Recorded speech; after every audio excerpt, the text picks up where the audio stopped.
ये है SARS-CoV-2। ये कोरोना वायरस के परिवार का एक वायरस है। इसका नाम इसकी सतह पर ताज जैसी कीलों को देखते हुए रखा गया है। SARS-CoV-2 से कोविड-19 बीमारी हो सकती है, जिसका मतलब है कोरोना वायरस 2019। ये एक फैलने वाला वायरल संक्रमण है जो मुख्य रूप से हमारे गले और फेफड़ों को प्रभावित करता है।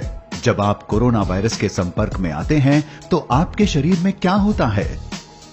आखिर कैसे आपके शरीर में निमोनिया पनपने लगता है? और अगर कोई टीका होता तो वो कैसे काम करता?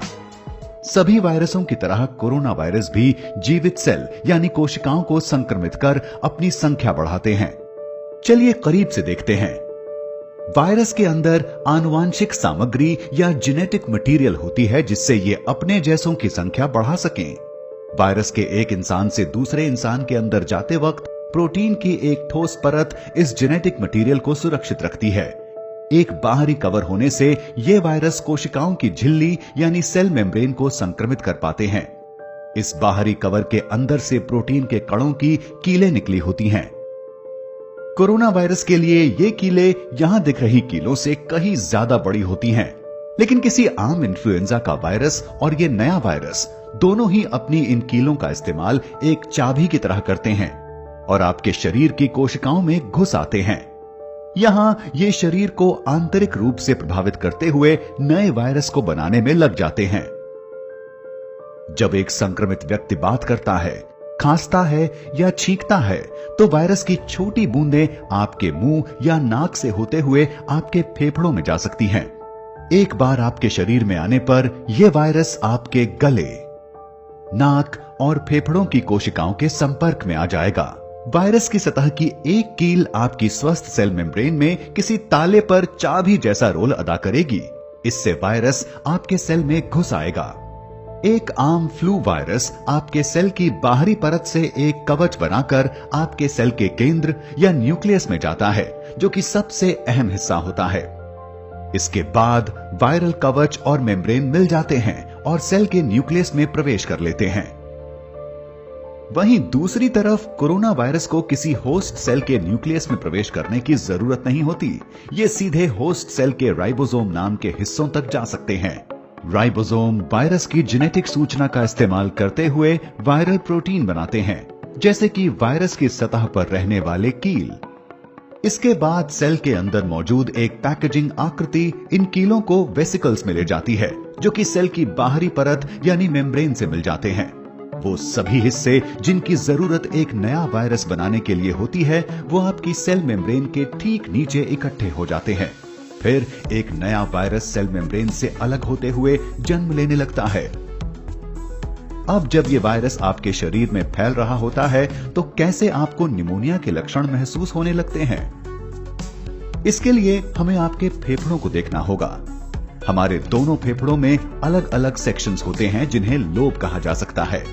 आमतौर पर जब आप सांस लेते हैं तो हवा आपकी सांस की नली में आराम से घुसती है, जहां से ये बड़ी नलियों या ब्रोंकाई में जाती है और फिर पतली नलियों या ब्रोंकियोल्स में जाकर छोटी थैली जैसे आकार की एल्वियोलाई में जाती हैं। आपकी सांस का रास्ता और ये थैलियां लचीली होती हैं। जब आप सांस अंदर लेते हैं तो ये छोटे गुब्बारे की तरह फूलती हैं और जब आप सांस छोड़ते हैं तो ये पिचकती हैं। आपकी एल्वियोलाई के इर्द गिर्द खून की छोटी नलियां होती हैं। जो हवा आप अंदर लेते हैं उसका ऑक्सीजन आपकी खून की नलियों में जाता है। फिर आपके शरीर का कार्बन डाइऑक्साइड आपकी नलियों से निकलता है ताकि आपके सांस छोड़ने पर आपके फेफड़ों से ये बाहर निकल सके। आपकी सांस के रास्ते के ज्यादातर कीटाणु सांस की नली के अंदर मौजूद बलगम अपनी ओर खींच लेता है। एक स्वस्थ शरीर में बालों जैसे दिखने वाले सिलिया से ढकी नलियां ज्यादातर इस बलगम और कीटाणुओं को सांस के रास्ते बाहर फेंकती रहती हैं, जिससे आपको खांसी आती है। आमतौर पर आपका रोगों से लड़ने वाला सिस्टम उन वायरस और कीटाणुओं पर हमला करता है जो म्यूकस को पार कर आपकी एल्वियोलाई तक पहुंच जाते हैं। हालांकि अगर आपका रोगों से लड़ने वाला सिस्टम कमजोर हो गया है, जैसा कि कोरोना वायरस के मामले में हो जाता है, तो ये वायरस उन लड़ाकू सेलों को हरा देंगे और आपके ब्रोंकियोल्स और एल्वियोलाई में जलन महसूस होगी, क्योंकि आपका सिस्टम बढ़ते हुए वायरस से लड़ रहा होगा। इस जलन से आपके फेफड़ों में पानी जैसा भरने लगेगा, जिससे आपके शरीर के लिए जरूरत जितना ऑक्सीजन लेना मुश्किल हो जाएगा। आपको लोबार निमोनिया हो सकता है, जहां आपके फेफड़ों पर लोब का असर होता है, या आपको ब्रोंको निमोनिया हो सकता है, जिससे आपके फेफड़ों के कई हिस्सों पर असर पड़ेगा। निमोनिया से सांस लेने में तकलीफ हो सकती है, सीने में दर्द, खांसी, बुखार, ठंड लगना, सर दर्द, बदन दर्द और थकान जैसे लक्षण हो सकते हैं। इससे और गंभीर समस्याएं भी आ सकती हैं।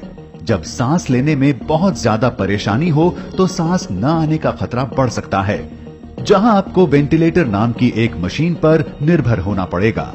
ये वो मशीनें हैं जो जानें बचा सकती हैं, और इस वक्त इसे बनाने वाली कंपनियां इनका उत्पादन तेजी से बढ़ा रही हैं।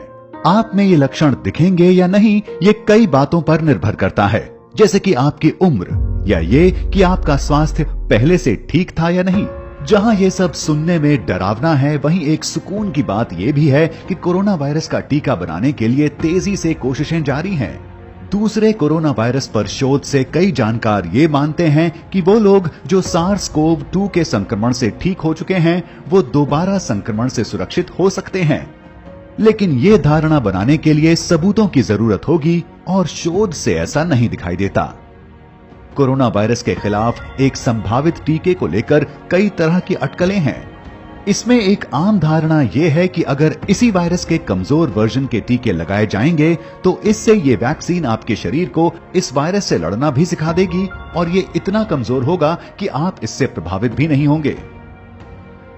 कुछ ही हफ्तों में रोगों से लड़ने वाले आपके सिस्टम में मौजूद सेल एंटीबॉडी बना लेंगे, जो कि कोरोना वायरस या इनके कीलों के आकार वाले प्रोटीन से लड़ने में कारगर होंगे। ये एंटीबॉडी वायरस से जुड़ जाएंगे और वायरस को आपके सेल से जुड़ने नहीं देंगे।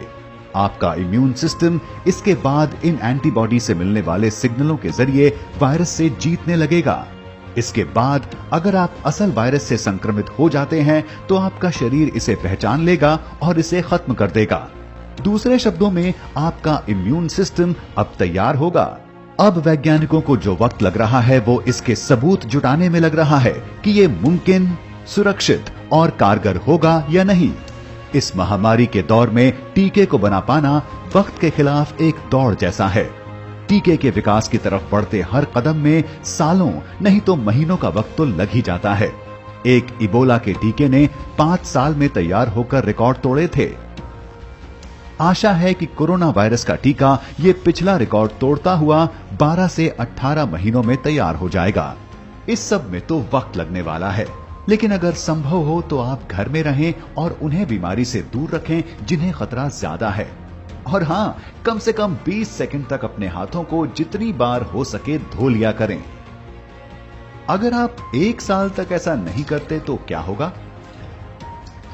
इसके लिए देखें एक और क्या हो अगर।